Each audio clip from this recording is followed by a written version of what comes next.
Daniel 5, do verso 10 ao 12. Vou tentar explicar essa história e tirar algumas lições preciosas para a nossa vida, para que nós venhamos de fato viver além, venhamos de fato, e o tema dessa mensagem não é uma homenagem ao meu amigo pastor Aguiar, mas vai ser nobreza autêntica.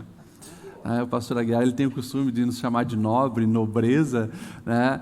E o objetivo dessa reflexão é isso, é nós irmos além e viver uma nobreza autêntica, não de acordo com uma nobreza terrena, conceitos humanos, mas os conceitos de Deus.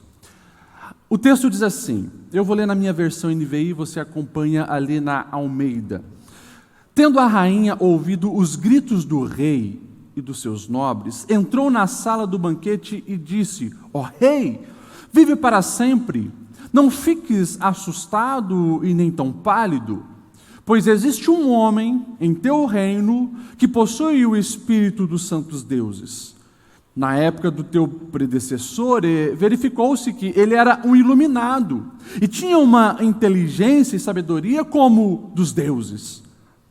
E o rei Nabucodonosor, o teu predecessor, sim, o teu predecessor, o nomeou chefe dos magos, dos encantadores, dos astrólogos, dos adivinhos. Verso 12.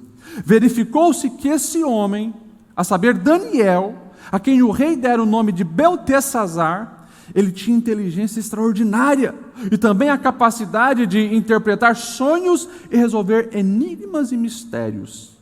Manda chamar Daniel e ele dará o significado da escrita. Amém. Até aqui. Eu inicio com uma pergunta. Você quer se dar bem na vida? Sim ou não? Depende, o que é se dar bem na vida? Alguém que sai sábado à noite para uma balada e encontra 4 mulheres querendo ficar com ele, ele vai dizer que aquela vida promíscua de prostituição se dá bem. Alguém que está dependente químico e encontra uma pasta de cocaína, ele acha que se deu bem na vida. Mas o se dar bem que eu quero vos perguntar é esse se dar bem de acordo com aquilo que Deus tem para nossas vidas. Eu quero me dar bem, eu sei que você também quer se dar bem. Há coisas maravilhosas e grandiosas que Deus deseja fazer em nós e através de nós, e isso sim eu quero viver, eu quero me dar bem. Aqui na história que nós lemos, é uma história que revela de fato o caminho para que nós venhamos nos dar bem, e esse é o caminho da verdadeira nobreza, esse é o caminho de uma nobreza autêntica. Essa história que nós lemos, ela aconteceu no ano de 539 a.C. e é o dia exato da queda do grandioso Império Babilônico que você conhece. Nós temos o Império Babilônico, principalmente esse último período dele, um tempo de grande majestade. São pelo menos ali 100 anos de muitas conquistas, reis poderosos como o famoso Nabucodonosor. E depois que passa Nabucodonosor, nós vamos ter mais uns 2 reis e chegamos no momento do rei Nabonido. Só que Nabonido, sendo esse último grande rei do Império Babilônico, ele não gostava muito de estar governando esse território conquistado, então ele deixa o seu filho, chamado Belsazar. Não confunda com Beltesazar. O filho do rei que agora está reinando é Belsazar. Beltesazar foi o nome que lá atrás Nabucodonosor tinha dado para Daniel. E então Nabonido coloca esse menino, ou esse menino de espírito, a gente não tem a precisão da idade dele, a governar. E ele começa a fazer um monte de coisa errada, e uma delas é fazer uma festa como de costume ele fazia. O texto vai dizer ali, no texto que nós lemos em Daniel 5, que pelo menos 1000 homens nobres ele chamou para estar ali naquela festa. Uma festa regada a vinho, regada à bebedeira, regada à prostituição, como era tradição dos reis e dos poderosos da antiguidade. Até aí, nada fugiu do comum. Uma festa de rei, com todas as suas perversidades, com direito às suas diversões carnais, acontecendo tudo normal. Mas de repente, ele tem uma ideia, que na mente dele foi brilhante, mas uma ideia terrível. Ele disse: por que nós não fazemos algo diferente nessa festa? Vamos beber o nosso vinho, não nas nossas taças de ouro, mas que tal nós zombarmos e humilharmos o Deus dos hebreus, dos judeus? Vamos trazer as taças que o antigo rei Nabucodonosor, quando destruiu Jerusalém, trouxe do templo sagrado dos judeus. E ele manda trazer toda a prata, todo o ouro que havia sido conquistado em Jerusalém, as taças sagradas, que lá atrás haviam sido consagrados para o serviço do templo do Senhor. Ele traz. A festa está rolando, as taças sagradas estão cheias de vinhos pervertidos. E de repente, no meio da festa, o texto diz que a mão como de um homem aparece e começa a escrever na parede coisas que ninguém na festa conseguia interpretar. O texto diz que esse rei, ele entra num pavor tão grande, as suas pernas batiam, o coração angustiado, porque ele percebe que não era o efeito do álcool. Todo mundo está vendo aquela cena, todo mundo viu a mão, todo mundo viu a escrita, está todo mundo pasmo e assustado. O texto diz que nós lemos que o clima estava tão tenso que começa a acontecer uma gritaria de pavor. Olha só, gritos de pavor começam a surgir daquela festa.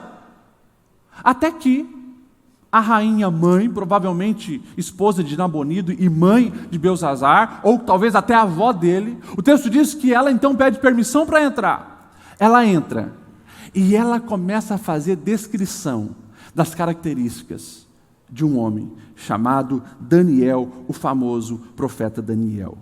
E o que eu acho lindo nessa história é justamente isso.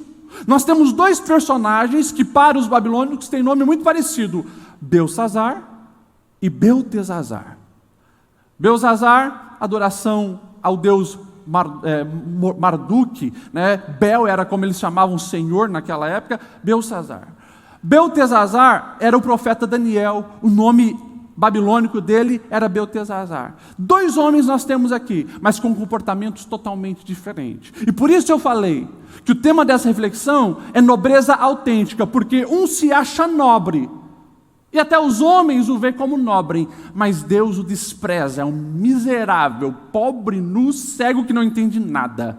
Outro não tem, quem sabe, esse aplauso todo dos homens, mas ele tem o aplauso dos céus. Esse é verdadeiramente nobre. E se nós queremos ir além, conforme a pergunta que eu iniciei fazendo para cada um de vocês, nós precisamos olhar para a vida desses dois homens. E nós precisamos olhar, então, para esse rei perverso chamado Beltsazar, e identificar nele as atitudes que evidenciam essa falsa nobreza que ele tem. Como não temos muito tempo, eu quero ser bem objetivo. O texto é bem claro. No pavor, a rainha mãe chega e descreve características de um homem diferenciado chamado Daniel. E claro, ele não conseguiu resposta de nenhum dos seus mágicos, magos, sábios, astrólogos. Chama o Daniel. E Daniel chega. Daniel então agora traz não apenas a interpretação daquilo que estava na parede, mas Daniel faz um discurso mostrando o comportamento vil deste homem. Daniel começa falando sobre a história do povo da Babilônia, a história dos próprios ancestrais do rei Beltsazar, e fala como eles também quiseram ser orgulhosos e Deus o humilhou. E daí no verso 22 do capítulo que nós lemos diz assim, Daniel falando para Beltsazar: mas tu, Beltsazar, não te humilhaste, embora soubesse de tudo o que aconteceu lá atrás. Ao contrário, te exaltaste acima do Senhor dos céus. Se você quer anotar aí, um passo que de ponta a ponta da Bíblia nós temos de fracasso, é um passo de fracasso, é o orgulho, a falta de humildade e de humilhação. O ancestral dele, Nabucodonosor, também se achava melhor do que todos, o orgulho subiu para a cabeça, ele, na verdade, chegou a se exaltar num nível tão absurdo, e mesmo Daniel, naquela época, já o repreendendo, dizendo para ele não fazer assim, que a humilhação de Deus veio de uma maneira única. Ele desenvolveu talvez uma doença tão terrível, de loucura, talvez uma esquizofrenia que hoje a gente nem consegue diagnosticar, ele passa a se comportar como animal. Essa história estava registrada e Belzazar não deu bola, zombou de Deus, se achava melhor do que Deus e o orgulho estava o destruindo. Ei, escute bem o que o Espírito Santo fala conosco aqui. A Bíblia é bem clara em dizer que os orgulhosos serão abatidos. E quem deseja, na verdade, ser honrado, escolha o caminho da humildade e da humilhação. E talvez você, claro, está me olhando aqui pensando, mas pastor Lediel, eu não sou rei, eu não sou nem um político da minha cidade, não sou poderoso, então eu não corro esse risco. Todos nós corremos o risco do orgulho. E muitas vezes o orgulho, ele já está afetando diretamente a nossa vida, o nosso casamento, a nossa vida profissional, a nossa vida de fé, e nós nem percebemos que o orgulho, ele tem sido fatal em destruir a vida e a gente não percebe. Eu já falei e eu repito, todo dia é muitos atendimentos que nós fazemos aqui no aconselhamento pastoral, nós pastores, e algo muito comum é o orgulho presente na destruição de uma família. Porque a culpa é dele e não minha. Porque a culpa é dela e não minha. É difícil alguém que olha no olho do cônjuge que está ali dizendo, eu errei, me perdoa, eu me arrependo das minhas falhas, eu falei o que não devia, eu fiz o que não devia. Geralmente o nariz empina, o dedo aponta, ele é culpado, ela é culpada, e o coração orgulhoso não consegue perceber que vidas e famílias estão sendo afetadas e destruídas, o orgulho os cegou. O apóstolo Tiago ele já dizia, capítulo 4, verso 10, humilhai-vos na presença do Senhor, e é assim que Ele vos exaltará. Um escritor, eu separei essa frase porque acho ela fantástica, diz assim, nós somos como joias moldadas com o martelo e o cinzel, muitas vezes da adversidade. Se o martelo do joalheiro não for forte o suficiente para parar as arestas, ele vai usar a marreta. E se formos obstinados, ele vai usar a britadeira. Ou seja, o orgulho, ele sempre precisa ser quebrado. E Deus, na sua soberania, permite que isso chegue até nós, para que nós venhamos enxergar quem nós somos. Somos, na verdade, dependentes dEle. Ele é, Ele pode, Ele é tudo. Nós somos dependentes dEle. Não entre pelo caminho do orgulho. Nem na tua empresa, nem na tua família, nem na tua vizinhança. Esse é caminho que Belzazar escolheu. É caminho de morte. Olha para a sua vida, olha para as suas atitudes.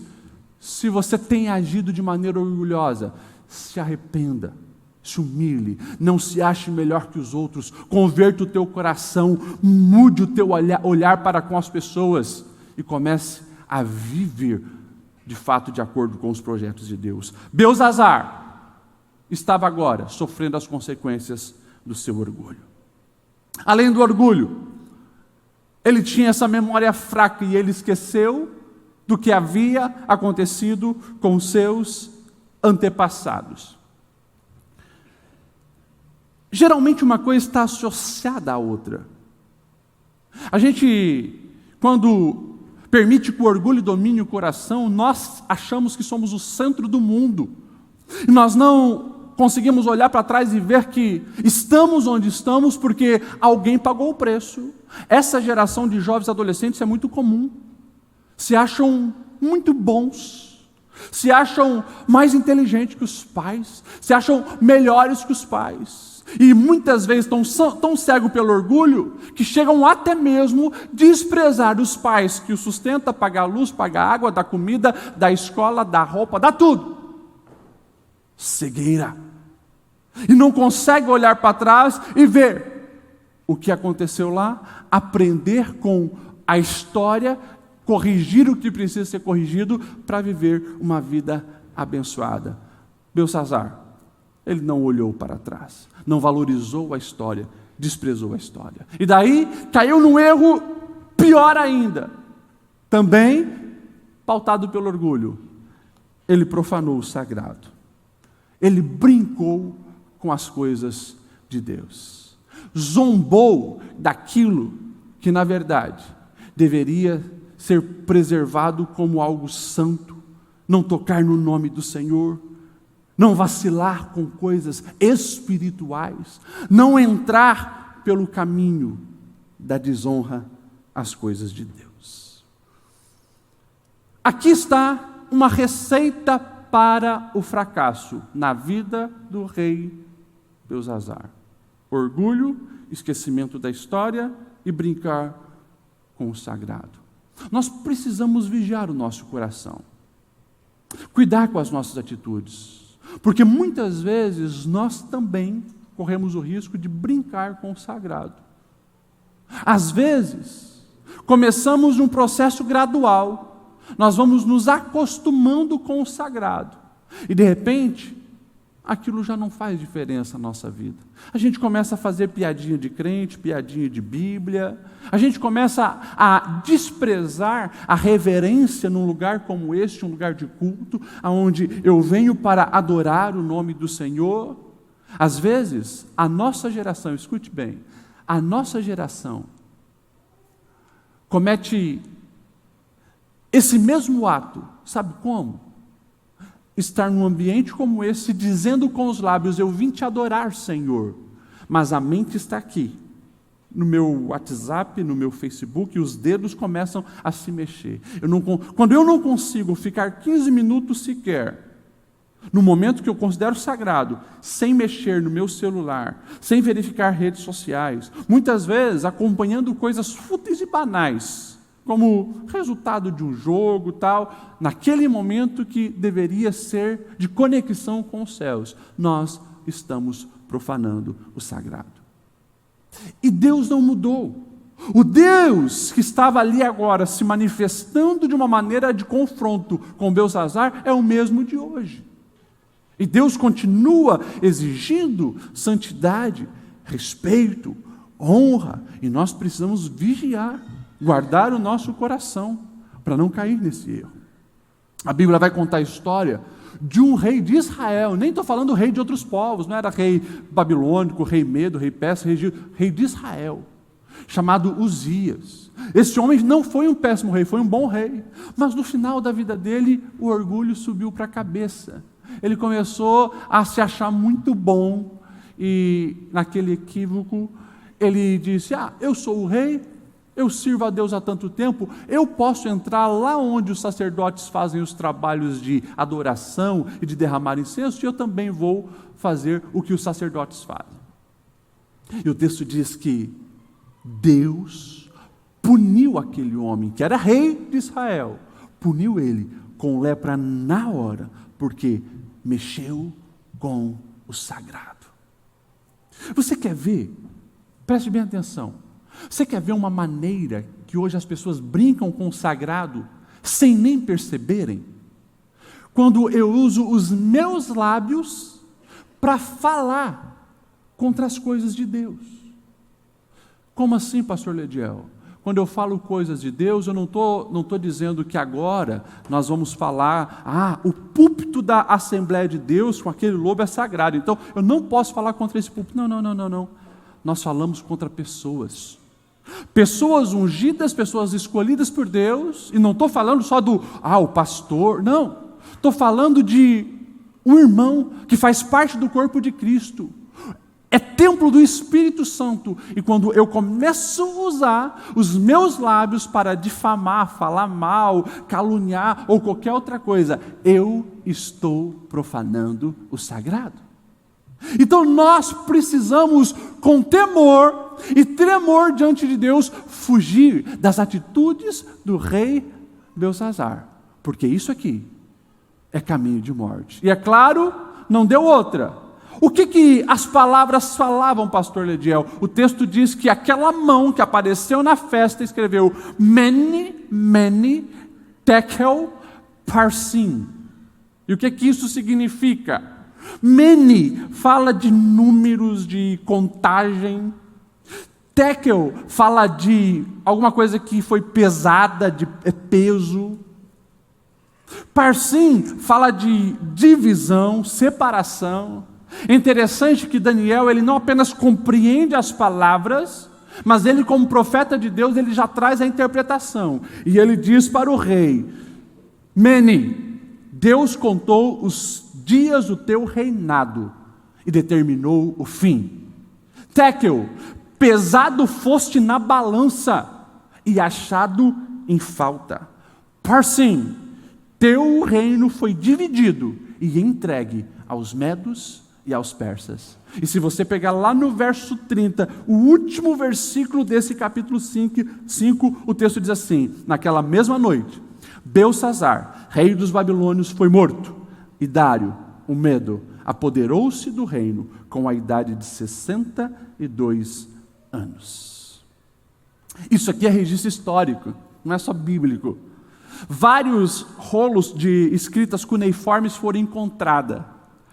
E os historiadores e arqueólogos, eles dizem que naquela noite os medos entraram e eles já haviam estudado, eles sabiam da festa, eles desviaram o fluxo de um rio, a água que passava por debaixo daquele palácio baixou, eles conseguiram entrar e pegaram aqueles homens, todos praticamente embriagados, no meio da festa. Mataram o rei Beltsazar, mataram muitos outros, mas algo interessante aconteceu. Quando a população ouviu falar que o Império Babilônico estava caindo e Beltsazar estava morto e que agora o Império Medo-Persa estava surgindo, o povo começou a comemorar. E o povo interpretou como era uma ação divina, de tão perverso que era aquele rei orgulhoso chamado Beltsazar. O fim dele foi terrível. Mas essas palavras precisam ressoar aos nossos corações. Escute isso. Por que, pastor Lediel? Porque independente de quem você seja, todos nós, do púlpito à porta, todos nós também estamos sendo observados por Deus. E mais uma vez isso precisa gerar temor no meu coração, porque Deus está contando os meus dias, Deus está me pesando na balança, e se eu for achado em falta, pode ter certeza, algum tipo de punição eu também terei.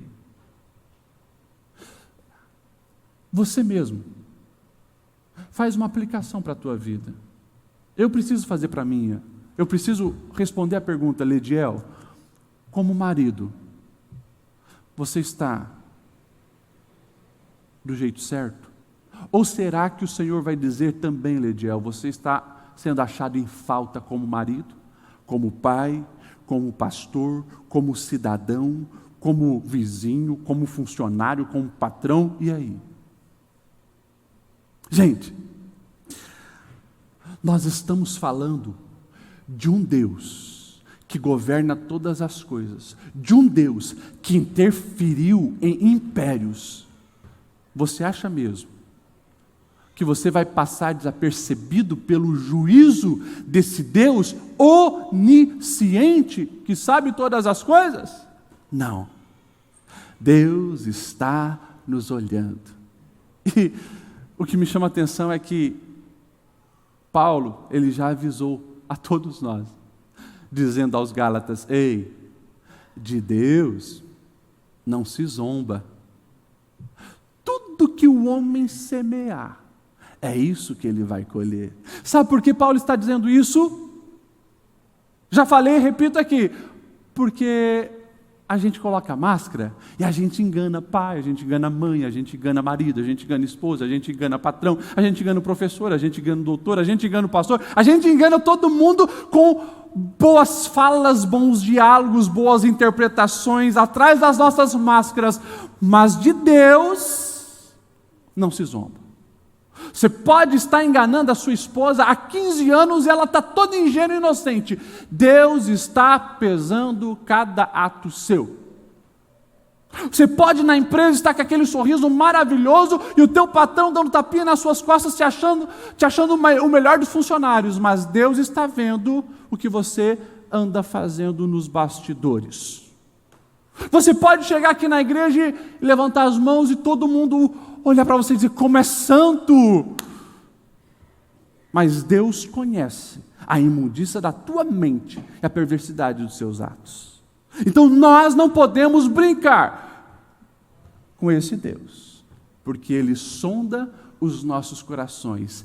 E um dia Ele vai nos fazer colher tudo o que nós estamos plantando. Mas eu não quero mais falar desse Belsazar. Eu dei aqui para você a receita do fracasso. Se você quer se dar mal na vida, se você quer literalmente ter um fim desse, de vergonha, morte, humilhação, e ver se perder tudo o que você tinha feito, siga o caminho de Belsazar. Mas se você deseja viver uma vida diferenciada, se você deseja viver uma vida que agrade o Senhor e que traga de fato bens para você, coisas que vai muito além das coisas financeiras, siga o exemplo de Daniel. Aqui nós temos atitudes que evidenciam a verdadeira nobreza. Eu quero ler novamente o texto, porque esse Daniel que a rainha começa a dizer e descrever ele, não é mais um Danielzinho jovem. Não é um Daniel de 30 anos ou de 40 anos, nós estamos falando de um senhorzinho que já passou dos 80 anos. Só de Babilônia ele tem 70 anos. É um senhorzinho. E ela diz assim: Rei, vive para sempre. Não fiques assustado e nem tão pálido, porque existe um homem no teu reino que possui espírito dos santos deuses. Primeira coisa, Daniel, ele tem um testemunho de integridade. Não é qualquer pessoa que está falando, não. A rainha entra no meio da festa e na antiguidade eu quero te evidenciar um fato. Qualquer um que interrompe um ato do rei, ou entra numa festa do rei, ou entra perto da sala do trono do rei, sem ser convidado, é morte. Pode ser a própria esposa do rei, ela tem que pedir permissão. Se ele não estende o cetro, dando permissão para ela entrar, morre. E essa mulher entra, para quê? Para falar: ei, eu sei que você está cercado de milhares de homens, porque só de convidado era 1000, mas os sábios, os astrólogos e feiticeiros estavam lá, era uma penca de homens. Ei, existe um homem diferente aqui na Babilônia, é Daniel. Sabe o que me chama a atenção? Escute isso. É que Daniel, ele não estava lá. Daniel, ele não está num ambiente de pecado. Daniel, ele não tem parceria com gente que não teme a Deus verdadeiro. Eu acredito que pela fala da rainha, Belsazar nem sabia quem era Daniel, por mais que era um dos grandes e poderosos lá no Império da Babilônia. Não sabia. Agora, essa mulher chega e diz: há um homem diferente. Isso aqui é testemunho de integridade. E é isso que nós precisamos buscar. Agora, entenda algo. Para você chegar no nível de reputação de Daniel, não é um diazinho fazendo as coisas certas e depois é errado. Não é viver uma vida de roda gigante Um dia faz coisa certa, outro dia não. Um dia está lá em cima, outro dia lá embaixo. Um dia adora a Deus, outro dia não. Um dia não faz tudo certo, honra a esposa, é fiel, outro dia não. Nós estamos falando de alguém que tem um crescimento gradual, uma vida íntegra, e vida íntegra fala disso, toda a integridade, todas as áreas da vida desse homem glorificam a Deus. Eu pergunto para você, as pessoas que de fato te conhecem, que convivem contigo, dão bom testemunho a teu respeito? Eu falo isso porque eu sei que tem um monte de gente que nem te conhece. Talvez viram uma ou duas fotos tuas na rede social e já fala um monte de coisa que não sabe a teu respeito. Agora, quem de fato caminha contigo há anos, pode dar bom testemunho a teu respeito? Pode dizer, essa é uma mulher de palavra, essa é uma mulher de oração, essa é uma mãe exemplar, é uma esposa idônea. Pode? Quem de fato caminha contigo pode colocar a mão no fogo, como diz o ditado, por você? Deixa eu fazer mais uma outra pergunta. Quando surge uma situação complicada, que as pessoas não conseguem encontrar solução, o teu nome é lembrado como alguém que pode trazer resposta para aquele momento? Esse era Daniel, alguém de testemunho. E eu lembro mais uma vez você, testemunho não é um ato de mágica que aparece de uma hora para outra. Testemunho é uma vida. É uma vida. É todos os dias escolher fazer o certo, sem desanimar. É todos os dias vencer as tentações, as propostas malignas, sem desanimar. É todo dia para pagar o preço, para agradar a Deus, sem desanimar. Numa geração escassas de homens e mulheres que realmente são íntegros, que você possa ser achado nesta categoria e viver num quilate diferenciado na nossa geração. Segunda coisa que eu vejo de Daniel, além de ter um bom testemunho, ela mesma diz à rainha, olha, ele tem o espírito dos deuses. Ela fala assim porque ela, coitada, não conhece o verdadeiro Deus que está em Daniel. Então ela imagina os deuses, mas é o Espírito de Deus sobre esse homem. Ei, entenda que, para se ter o Espírito de Deus, você precisa escolher Deus.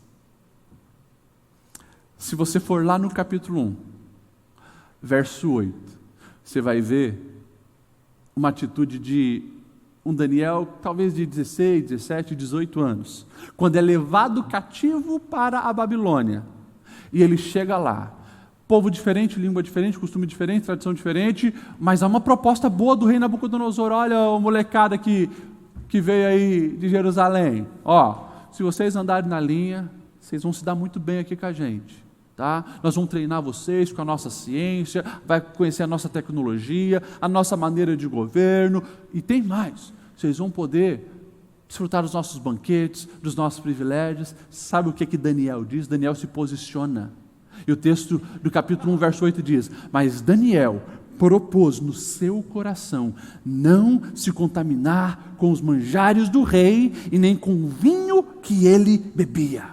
Olha só, no meio de propostas até agradáveis para alguém que estava sendo levado ao cativeiro, ele teve discernimento, e a escolha dele, eu escolho Deus, em vez das coisas deste mundo.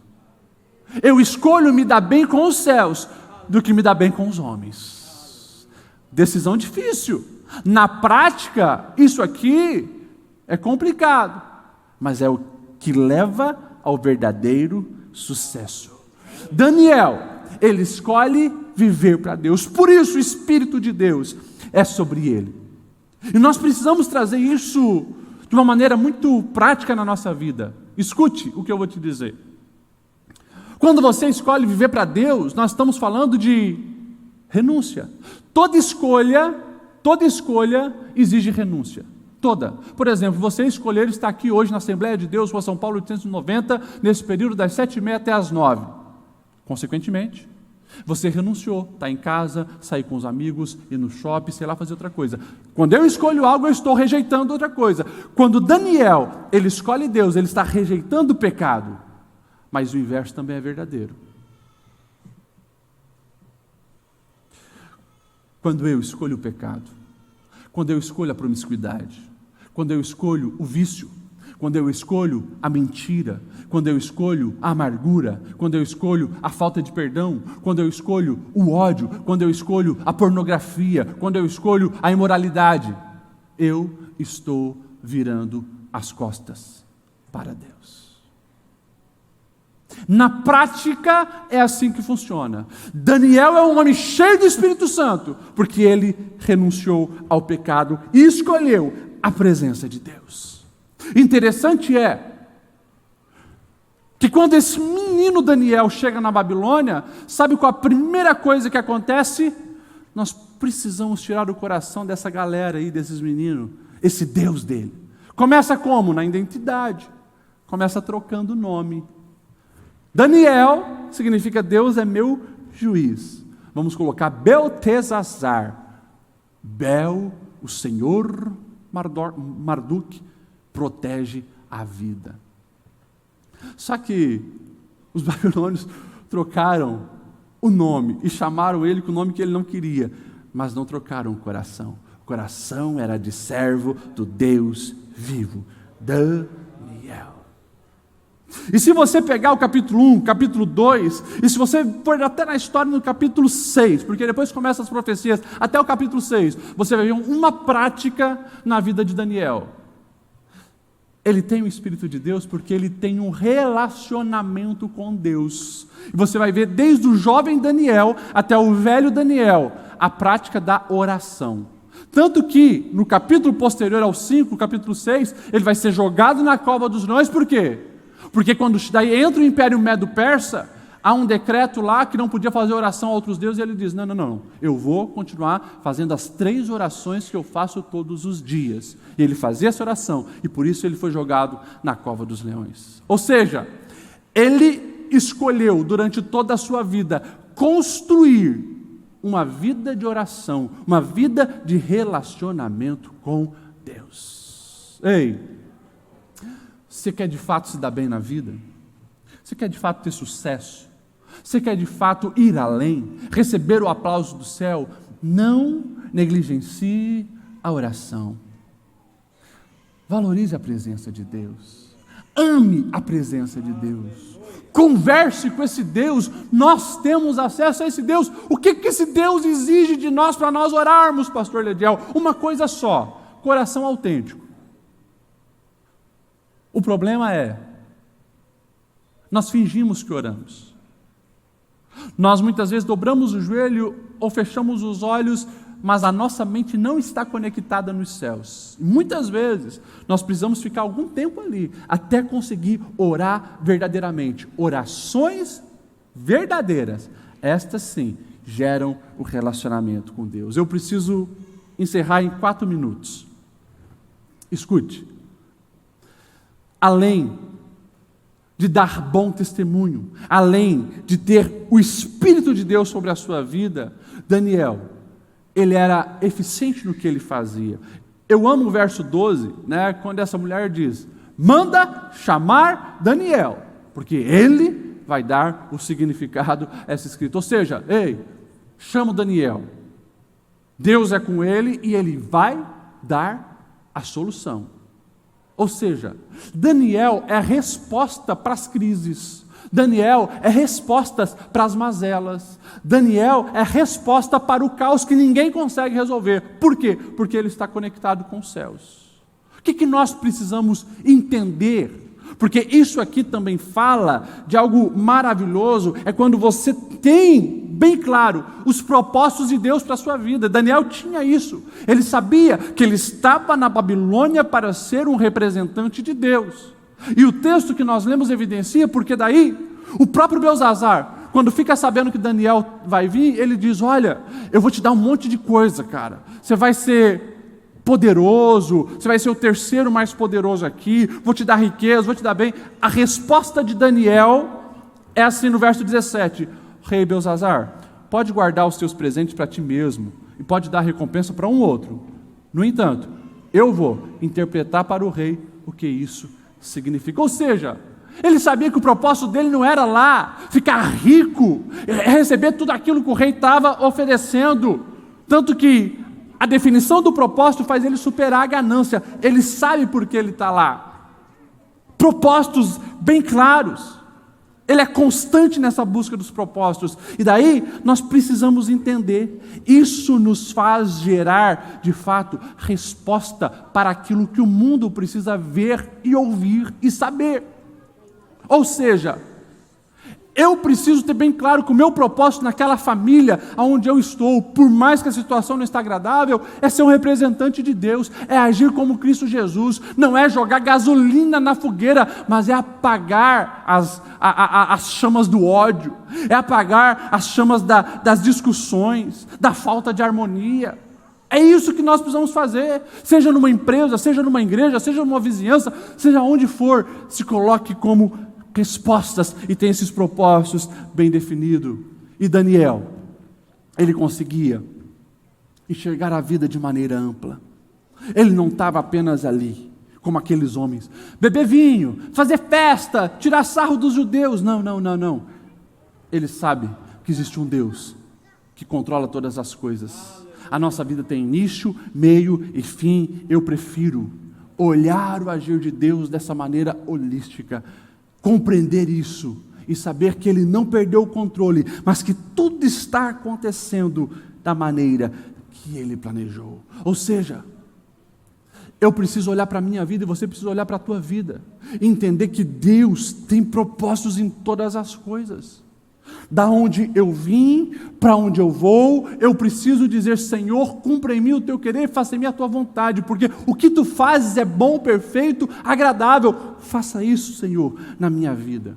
Agora, quando nós não entendemos os propósitos de Deus, que é fruto, claro, de um distanciamento do coração de Deus, nós ficamos presos nas nossas próprias perspectivas.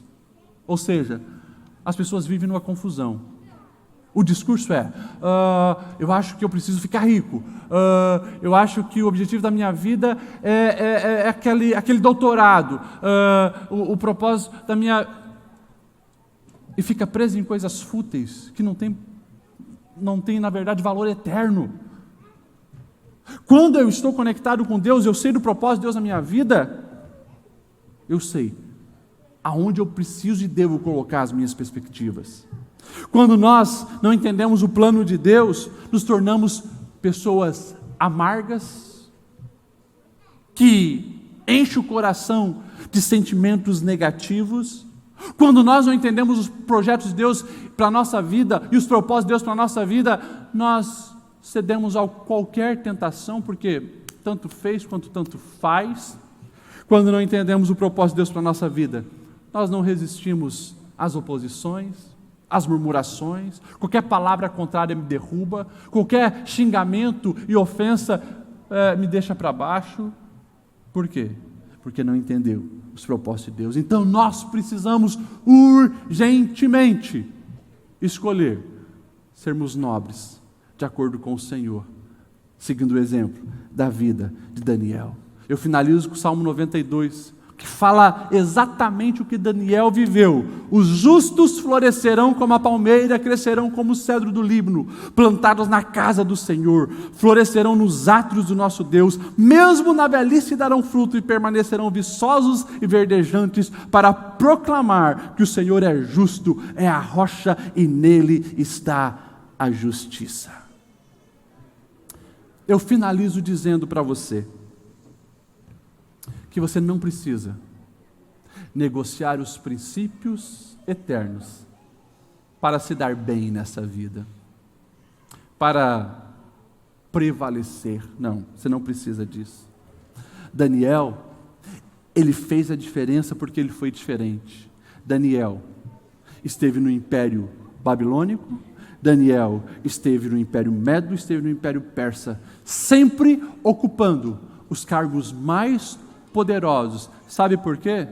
Porque ele sabia que acima dos reis poderosos e grandões havia um Deus, que é Deus dos deuses. Um Deus que tem o controle de todas as coisas. Um Deus que coordena os reis do jeito que Ele quer.